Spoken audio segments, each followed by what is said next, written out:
Hey y'all, today we are talking Clear Lake 19th and 20th. And I'd say it was a pretty good weekend. What do you say? Yeah, it definitely was a good weekend. I would say like more of a possibility of once in a lifetime weekend. Yeah, for sure. And by saying that is by saying that Saturday we had 3173 for 5 fish. Yeah, unbelievable. And yeah, still crazy that happened. Yeah. Let's get going into this because we're going to tell you how we caught them. And also later on, there'll be another video that will actually be all of the fish catches from Saturday that matter, minus the dinks, that come up with how we got to 3173. And pretty special day. It's nice to be able to document that day. Yeah, for sure. But yeah, let's get into it. Clear Lake. Water temperatures were high 60s. High 60s, 70s in the afternoon. Yeah, low 70s in the afternoon. Water clarity, depending on where you're going, it was either like 6 inches or a couple of feet. I will tell you that the algae bloom is definitely dying.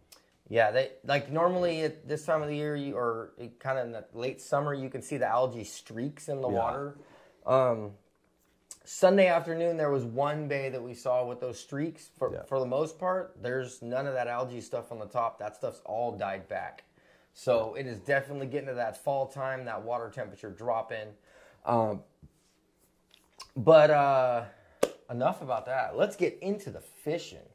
Yeah. Let's start with Friday, which is the fish catches that are rolling right now.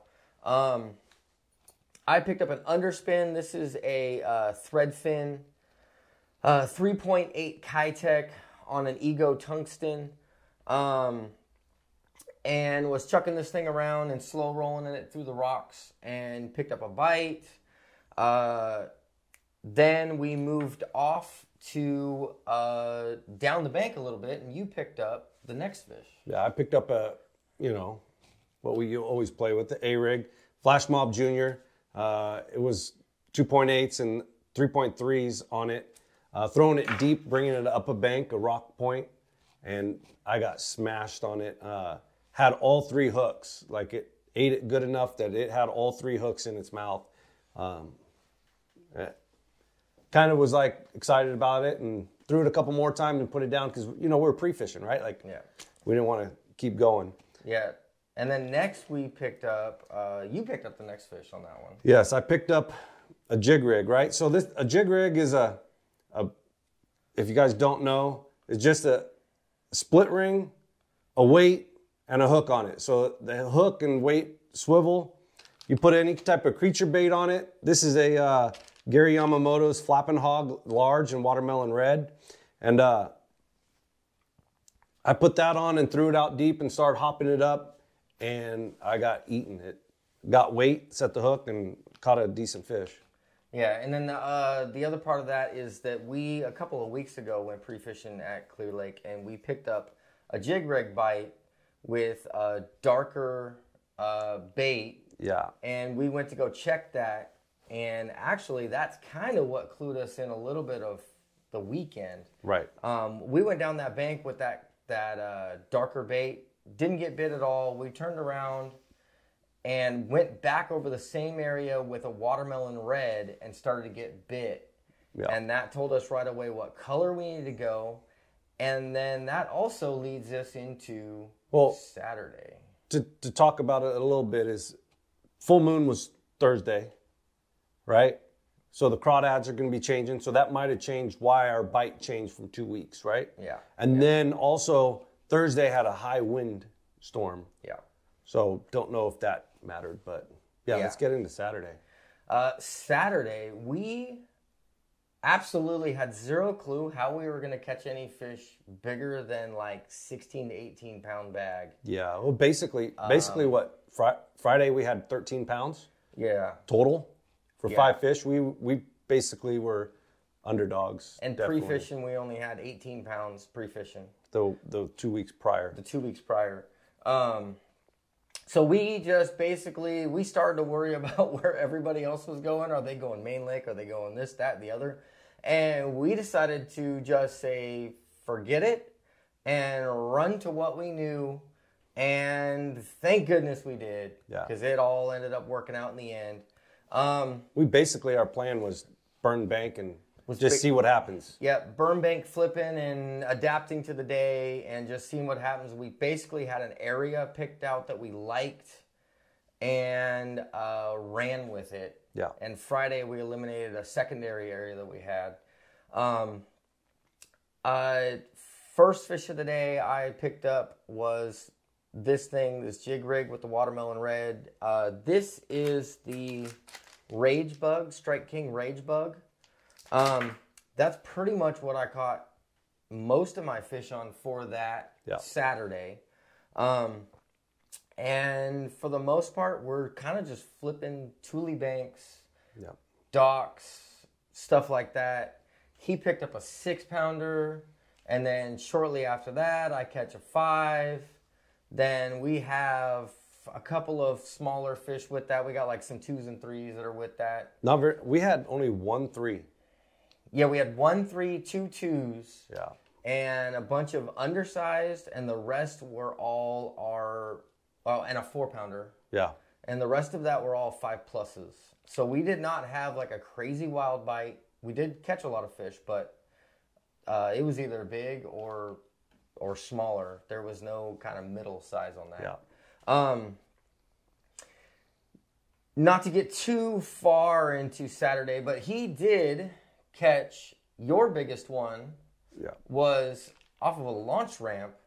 Yes. And we were joking about it because my brother loved to fish launch ramps.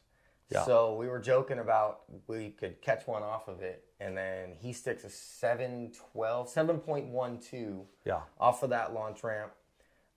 Then we go down shortly after that. I stick a 8-pounder. So talk about that. Off of some docks. That 7, he cast it in there 4 or 5 times. I cast it in there 3 or 4 times, and that last cast is when that actually ate, right? Like, so don't be afraid to throw in multiple places, right? Yeah, multiple times. I personally think that these fish are cruising along, and they're just moving along, like moving along the Thule line, dock lines, wherever it is. Like, they're moving around. So a couple of casts in the same spot's not going to hurt. You may increase your odds a little bit. Right. I picked up an 8-pounder shortly after that, near a dock. And I'm telling you, if you don't watch the video that was coming out for the whole day, if you just go to the 8-pounder part, it is completely worth it. It was a bleep show the entire time from when it gets hung up. It gets hung up in the dock, line bite. We have to go get it. It's coming up at the boat.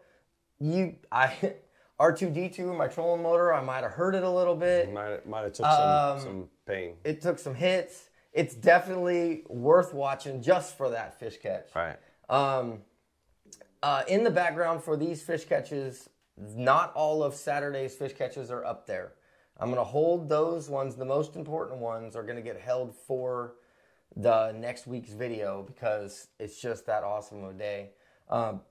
Then we keep going down, and I pick up, I think you pick up another 5-pounder, flip it. And then our bite kind of dwindled down.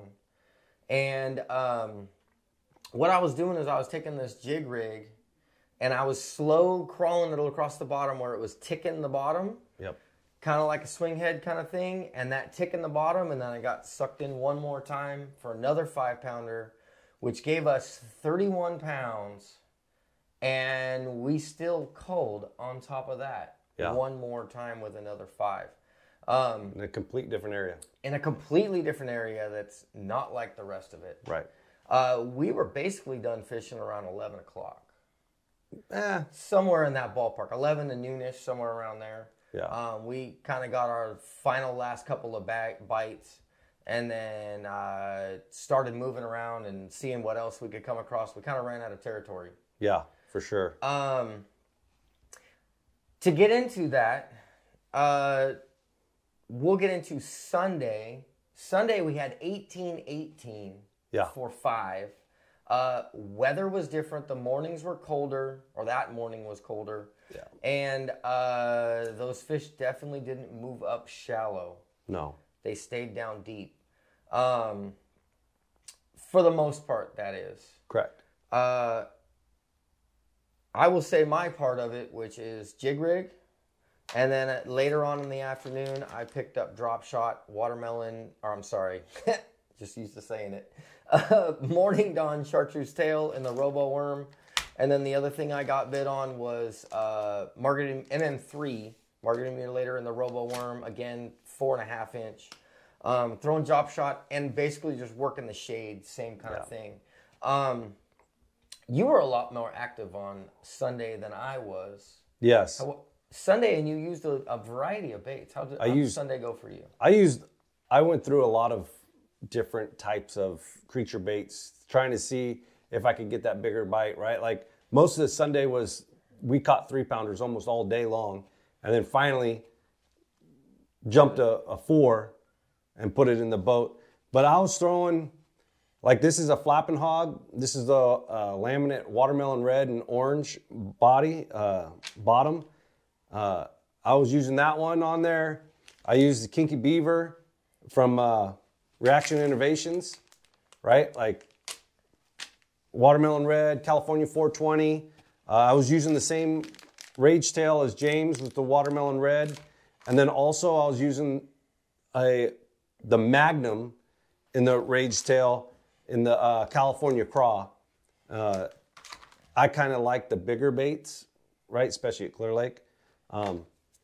And I ran through a bunch of baits like that, trying to get that bite, and it definitely was working. One of my favorite, even though they're a little softer, was those Gary Yamamoto's, right? Those flapping hogs.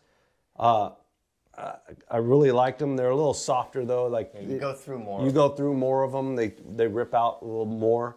But I definitely like the presence that it was putting out there, and so the fish liked it too.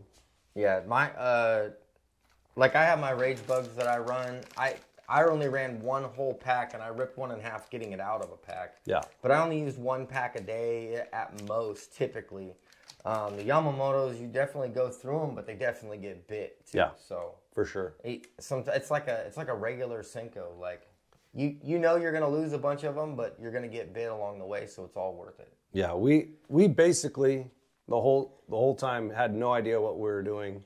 Yeah, we flew by the seat of our pants, basically, for the whole thing, and we just happened to get the right bites at the right time to definitely plug in and start putting together the pattern. By the end of the day on Saturday, we had a solid pattern enough where we could not necessarily call our shots, but increase our odds. Correct. And then Sunday, we basically try and reran that same pattern on Sunday, but that weather changed them. And we only got 18 pounds out of it. We were still getting bit in the same areas, same spot, same kind of setup to it. It's just the fish were a lot smaller. That's basically the rundown of it.